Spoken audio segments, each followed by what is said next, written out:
1,00,000 మంది శివభక్తులతో కలిసి మహారుద్రాక్ష పూజలో పాల్గొనండి. వెంటనే కాల్ చేసి మీ పేరును నమోదు చేసుకోండి. హాయ్ అండి, అందరికీ నమస్కారం. నేను మీ వేణుగోపాల్ రెడ్డి. సంయుక్తంగా విద్యార్థుల కోసమైనటువంటి అనేక వీడియోస్ మనం చేస్తూ ఉన్నాం.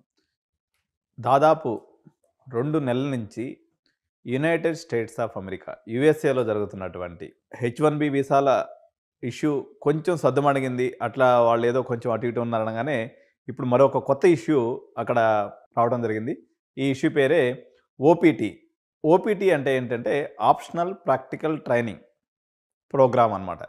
సో ఇది ఇంటర్నేషనల్ స్టూడెంట్స్ ఎవరైతే అక్కడ చదువుతుంటారో వాళ్ళకి హెల్ప్ చేయడం కోసము ఈ యొక్క ప్రోగ్రామ్ అనేది నిర్దేశించబడింది అనమాట. సో దీని మీద మాగా మూమెంట్ ఎవరైతే మేక్ అమెరికా గ్రేట్ అగైన్ అని ఎవరైతే మూమెంట్ చేస్తున్నారో వాళ్ళందరూ కూడా వీళ్ళంతా వైట్స్ డొనాల్డ్ ట్రంప్ యొక్క సపోర్టర్స్ అనమాట. ఈ సపోర్టర్స్ అందరూ కూడా ఈ ఓపీటీ ప్రోగ్రాం వల్ల వాళ్ళ యొక్క ఉపాధి దెబ్బతింటుంది అనేది వాళ్ళ యొక్క అభియోగం. సో ఈ ఓపీటీని లేకుండా చేయాలని వాళ్ళు పెద్ద ఎత్తున నినాదాలు చేస్తూ ఉన్నారు. సపోర్ట్ పాయింట్ ఆఫ్ వ్యూలో మనం తీసుకున్నప్పుడు 65% అమెరికన్స్ ఇటు H1B వీసా మీద కానీ అదేవిధంగా ఆప్షనల్ ప్రాక్టికల్ ట్రైనింగ్ ఓపీటీ మీద కానీ వాళ్ళు వ్యతిరేకంగా ఉన్నారు. కేవలం ఒక 20-25% మంది మాత్రమే దీనికి ఓకే అనేటువంటి పరిస్థితి అక్కడ ఉందన్నమాట. అసలు ఈ ఓపీటీ అంటే ఏంటి అని మనం చూసినప్పుడు మన పిల్లలందరూ కూడా అక్కడ ఎంఎస్ చేయడానికి వెళ్తుంటారు. ప్రధానంగా మన పిల్లలు ఎక్కువగా వెళ్ళేటువంటి కోర్సెస్ ఏదైతే ఉన్నాయో ఇవి మనకి కంప్యూటర్ సైన్స్ కోర్సుల్లో వీళ్ళు ఎక్కువ మంది పిల్లలు వెళ్తూ ఉంటారు అనమాట. వెళ్ళినటువంటి వాళ్ళు కోర్స్ అయిపోయిన తర్వాత వాళ్ళ యొక్క రిలవెన్స్ ఫీల్డ్లో ఎక్స్పీరియన్స్ పొందడం కోసము 1 year పాటు వీళ్ళకి అక్కడ వర్క్ చేసుకునే దానికి పర్మిట్ అనేది ఉంటుందన్నమాట. సో ఎవరైతే స్టెమ్ కోర్సెస్ చదువుతారో సైన్స్, టెక్నాలజీ, ఇంజనీరింగ్, మ్యాథ్స్ ఎవరైతే చదువుతారో వీళ్ళకి ఈ యొక్క ప్రోగ్రామ్ని మరో 24 months ఎక్స్టెండ్ చేసుకునేటువంటి అవకాశం కూడా ఉందన్నమాట. ఎవరైతే ఈ యొక్క ఓపీటీలో ఉంటారో వీళ్ళ యొక్క కన్వర్షన్ రేటు H1B వీసా పొందేదానికి మరింత వీళ్ళకి ఎక్కువ అవకాశం ఉంటుంది. సో ఈ ఓపీటీని H1B వీసా యొక్క గేట్వేగా మనం చెప్పవచ్చు. సో ఎవరైతే విద్యార్థి అక్కడికి వెళ్తాడో ఫస్ట్ ఈయన F1 వీసా మీద వెళ్తాడండి. F1 వీసా మీద దగ్గర నుంచి అది ఓపీటీగా మారుతుంది.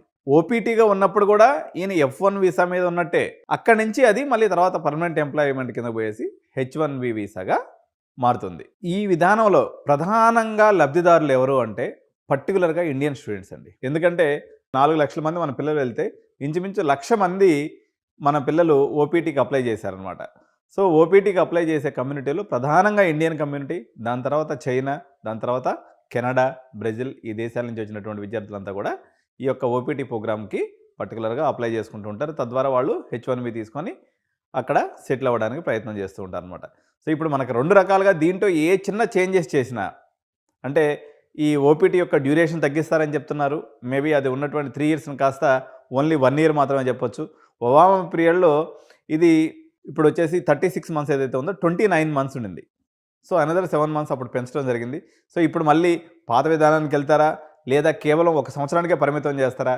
ఇది ఏది చేసినప్పుడు కూడా ఓవరాల్గా మన యొక్క డాలర్ డ్రీమ్స్ మొత్తం కరిగిపోయినట్టే. ఎందుకంటే ప్రధానంగా మనం 40-50 లక్షల రూపాయలు ఇన్వెస్ట్ చేసి యుఎస్కి వెళ్తున్నాం అన్నట్లయితే దాని యొక్క ప్రధాన ఉద్దేశం ఏంటంటే ఈ 2 yearsలో ఎవరైనా మనకి యుఎస్ చేసే పనులు ఏంటి అంటే 1 year ఫీజు కట్టేసుకుంటారు, బ్యాంక్ గ్యారెంటీ చూపించేసుకుంటారు, అక్కడికి వెళ్ళేసి పార్ట్ టైంలు చేసుకుంటూ ఫీజు కట్టుకుంటూ ఓపీటీలో వచ్చిన డబ్బులతో ఇంకా మిగిలిచి ఇంటికి కూడా పంపిస్తుంటారు అనమాట. అయితే ఇప్పుడు పరిస్థితులు బాగాలేవు, అక్కడ కూడా పార్ట్ టైం దొరకట్లేదు, ఇబ్బంది ఉంది. కానీ నేను 3 years బ్యాక్ లేకపోతే కోవిడ్కి ముందు సిచ్యువేషన్ కానీ తీసుకున్నప్పుడు పార్ట్ టైం వాళ్ళకి కంఫర్టబుల్గా దొరికేది.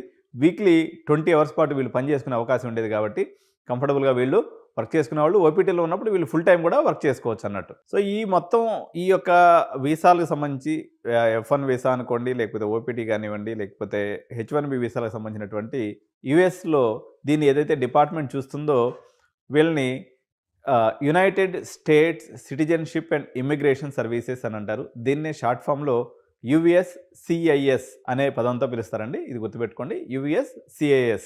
సో ఇది ఒక డెఫినేషన్ ఇస్తుందన్నమాట. అంటే ఎవరికి ఏ విధానాలు ఉండాలనేది, ఏ రకంగా ఇంటర్నేషనల్ విద్యార్థులకి ఎటువంటి వీసాలు ఇవ్వాలి, లేకపోతే వాళ్ళ వర్క్ పర్మిట్స్ ఎన్ని రోజులు ఉండాలి, ఇవన్నీ కూడా డిఫైన్ చేసేది ఈ యొక్క UCICS అనేటువంటి వ్యవస్థ అనమాట. సో మీ అందరికీ తెలిసిందే, ఎవరైతే ఫుల్ టైంలో అక్కడ ఎంఎస్కి వెళ్తారో వీళ్ళకనేది ఈ ఓపీటీ అనేది అందుబాటులోకి వచ్చేస్తుంది. ఒక అకాడమిక్ ఇయర్ కానీ ఉన్నట్లయితే వీళ్ళకి ఓపీడీ మీదకి వస్తారు. 2 అకాడమిక్ ఇయర్స్ ఉన్నట్లయితే మొత్తం 3 ఇయర్స్ వీళ్ళకి ఓపీడీ అనేది వచ్చేస్తుందనమాట. సో దీంట్లో ఓపీడీలో కూడా 2 రకాలు ఉంటాయండి. ప్రీ కంప్లీషన్ ఓపీడీ అంటే మనము ఎప్పుడైతే కోర్స్ జాయిన్ అవుతామో ఒక 2 ఇయర్స్ గాని అక్కడ ఉంటామనుకోండి. ఈ 2 ఇయర్స్‌లో వాళ్ళు 20 అవర్స్ పర్ వీక్ ఏదైతే చేస్తారో దీన్ని ప్రీ కంప్లీషన్ ఓపీడీ అంటారు. సో ఎవరైతే కోర్స్ కంప్లీట్ అయిపోయిన తర్వాత ఫుల్ టైమ్ వాళ్ళకి సంబంధించినటువంటి వర్క్‌లో ఉంటారో దాన్ని పోస్ట్ కంప్లీషన్ ఓపీడీ అని దీన్ని ఈ రకంగా పిలుస్తూ ఉంటారు. సో మొత్తం యూఎస్‌లో ఉన్నటువంటి ఓపీటీ స్టూడెంట్స్‌లో ఇండియన్ స్టూడెంట్స్ యొక్క బేసు 30% వరకు ఉంటుందండి. అప్రాక్సిమేట్‌గా ఎనీ పాయింట్ ఆఫ్ టైమ్ 1,00,000 మంది మన విద్యార్థులు ఈ ఓపీటీలో ఉంటారు కాబట్టి ఈ ఓపీటీని రద్దు చేయాలని, ఓపీటీని 1 ఇయర్ కుదించాలని చెప్పేసి ఏదైతే మాగా మూవ్‌మెంట్ వాళ్ళు చేస్తున్నారో ఇది భారతీయ విద్యార్థులు దీనివల్ల చాలా ఇంపాక్ట్ అయ్యే అవకాశం ఉంది. ఇప్పుడు ఇలాంటి డెసిషను కెనడా దేశం కూడా ఒకటి తీసుకొని వచ్చింది. ఏదైతే వాళ్ళకి పీఆర్ పర్మనెంట్ రెసిడెన్సీకి ఏదైతే అవసరమైనటువంటి ఎంప్లాయబిలిటీ పాయింట్స్ ఉన్నాయో వాటిని వెత్తేసిందనమాట. ఎందుకంటే అక్కడ ఎవరైతే జస్టిన్ ట్రూడో సర్కార్ ఉందో వాళ్ళకి నెక్స్ట్ ఇయర్ సెప్టెంబర్లో వాళ్ళకి ఎలక్షన్స్ ఉన్నాయి.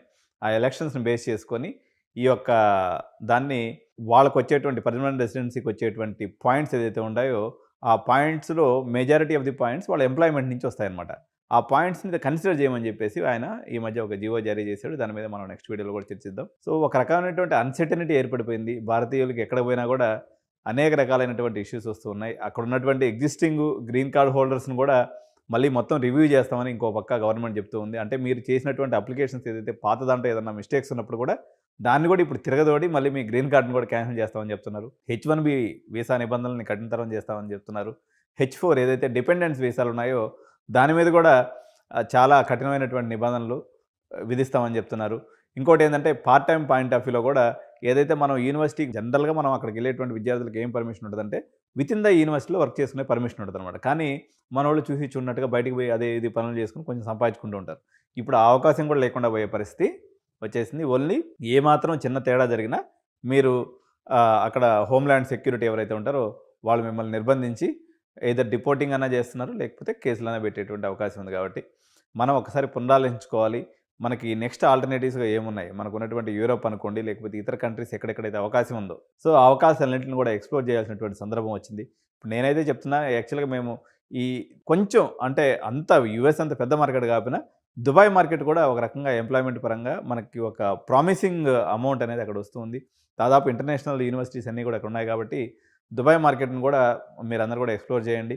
సో యూకేలో సిట్యుయేషన్ ఉంది. కానీ యూకే యొక్క కాస్ట్ అనేది చాలా ఎక్కువ ఉంది. మనకి ఏదైతే పోస్ట్ కంప్లీషన్ ఆఫ్ అయిపోయిన తర్వాత స్టడీ అయిపోయిన తర్వాత జాబ్ మార్కెట్ అనేది బాగా డల్‌గా ఉందట. సో ఆస్ట్రేలియా, కెనడాల పరిస్థితి అయితే మనం వద్దనే రకంగానే వాళ్ళ పరిస్థితి ఉంది. అక్కడ వాళ్ళకి ఏంటంటే హౌసింగ్ క్రంచ్ వచ్చేసిందనమాట. ఈ మైగ్రెంట్స్ అంతా రావడం వల్ల వాళ్ళకు ఉండడానికి ఇల్లు లేకుండా పోయినటువంటి పరిస్థితి వచ్చేసింది అక్కడ. అదేవిధంగా రెంట్స్ అనేవి కూడా చాలా కాస్ట్లీ అయిపోవడం వల్ల ఈ యొక్క మైగ్రేషన్‌ని కుదించాలి అని చెప్పేసి ప్రభుత్వం సూత్రప్రాయంగా నిర్ణయం తీసుకొని దానికి అనుగుణంగా ఒక్కొక్క జీవోని అక్కడ తయారు చేస్తూ వస్తుందన్నమాట. Thank you so much. By.